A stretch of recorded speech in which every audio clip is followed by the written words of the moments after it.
Have you ever seen a bird shopping? Watch. He's going to go look in that window.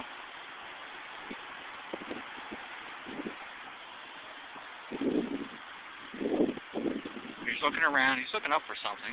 He was checking out every window. He's good with that. Look, he's looking up.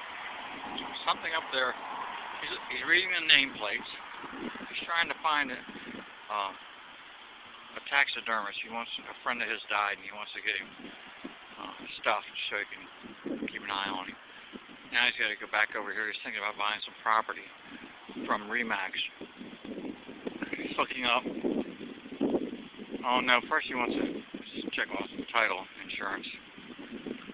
Okay. He's checking out. Now he's going over to Remax to check everything out at Remax. Look, looking up.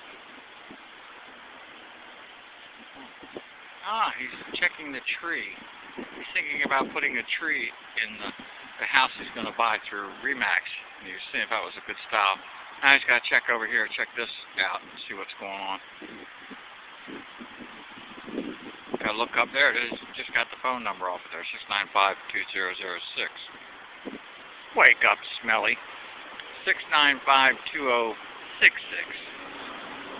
Wow, almost messed that bird up.